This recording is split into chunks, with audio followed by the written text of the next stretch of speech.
भावकी एकत्र आली म्हणून गावकीला त्रास होतोय असं म्हणत ठाकरेंचे सैनिक सत्ताधाऱ्यांना डिवचतायत। तर ठाकरेंची युती प्रीती संगम नाही, हा भीती संगम आहे असं म्हणत भाजपचे नेते ठाकरेंना टोला लगावतायत। त्यामुळे ठाकरे बंधूंच्या युतीवरून जोरदार राजकीय कलगीतुरा रंगलाय। ठाकरेंच्या युतीवरून राजकारण तापलं, नेत्यांचे राजकीय वार पलटवार, नव्या राजकीय समीकरणाचे पडसाद। बुधवारी ठाकरे बंधूंनी राजकीय युतीची घोषणा केली। बरेच दिवस याची प्रतीक्षा महाराष्ट्र करत होता। ती शिवसेना आणि महाराष्ट्र नवनिर्माण सेनेची युती झाली हे आज आम्ही आपल्याला जाहीर करत आहोत। आज आम्ही आमचं कर्तव्य म्हणून एकत्र आलेलो आहोत आणि मी मागेच म्हटलं एकत्र आलो आहोत ते एकत्र राहण्यासाठी। पण या नव्या राजकीय युतीच्या घोषणेनंतर राज्यातलं राजकारण ढवळून निघालंय। ठाकरेंच्या एकीवरून सत्ताधाऱ्यांनी टीकेची झोड उठवली आहे। त्यामुळे महापालिका निवडणुकीच्या तोंडावर ठाकरे बंधूंच्या राजकीय युतीवरून राजकीय वादाला तोंड फुटलंय। ते एकत्रित आले याचा मला आनंदच आहे। ते एकत्रित येण्यामुळे फार काही घडेल राजकीय दृष्ट्या असा जर कोणाचा समज असेल तर तो बाळबोध समज आहे की कुठल्याही एखाद्या पक्षाला निवडणुकीतलं आपलं अस्तित्व टिकवण्याकरता जे काही करावं लागतं त्या दृष्टीने दोन पक्ष जे अस्तित्वाकरता लढतात त्यांनी केलेली युती आहे। त्यापेक्षा पलीकडे त्याच्यामधनं काही फार अन्वयार्थ काढण्याचं कारण नाही आहे। याने फार काही परिणाम होईल असं देखील मला वाटत नाही। काही फरक पडणार नाही तर मग रिॲक्शन कशा करतात येते?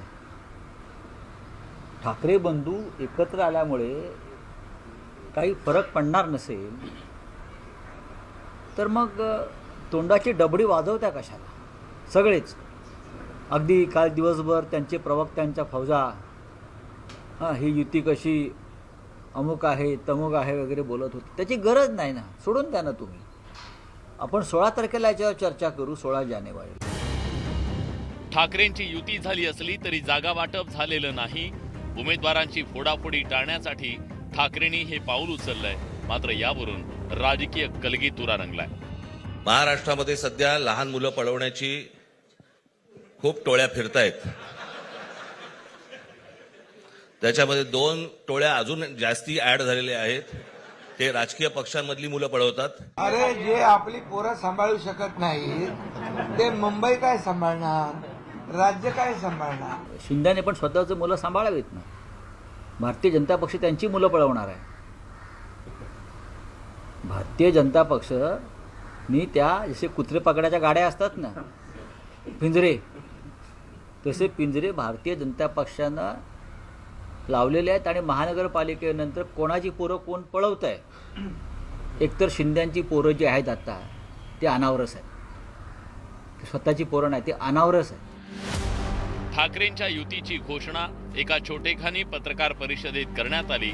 त्याची तुलना आशिष शेलार यांनी शॉर्ट फिल्म म्हणून केली। प्रेस कॉन्फरन्सला मी शॉर्ट फिल्मच म्हणेन आणि ती शॉर्ट फिल्म प्रसारित झाल्या फ्लॉप ठरली। आणि मग या शॉर्ट फिल्ममध्ये जी काही विधानं राज ठाकरेजी आणि उद्धव ठाकरेजी यांनी केली, सुरुवातीला हेच स्पष्ट करतो की 2 भाऊ एकत्र आले तर आनंद आहे, अभिनंदन आहे, कौतुकास्पद आहे।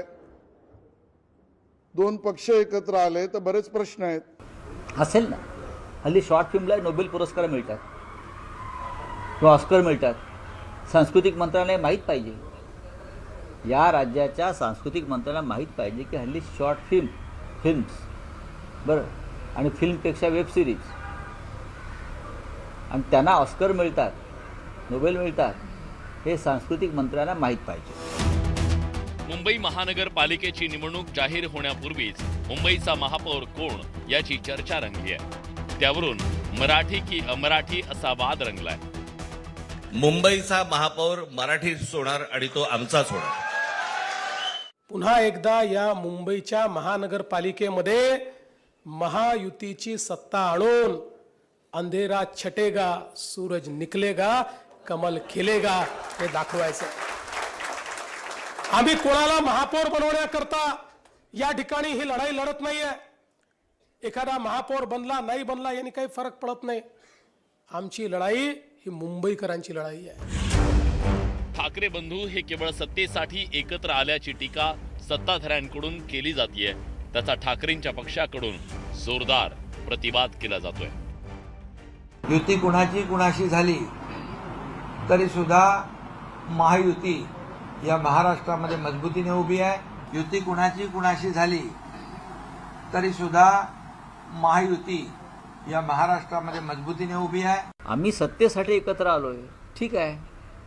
मग तुम्ही काय एकमेकांना चंपी मॉलिश करायला एकत्र आलात की रात्री एकनाथ शिंदे जातात वर्षावर, मग ते त्यांना मॉलिश करतात, मग देवेंद्र फडणवीस ठाण्यात जातात, मग फडणवीस त्यांना मॉलिश करतात, मग दोघे मिळून अजित पवारचं चंपी मॉलिश करतात.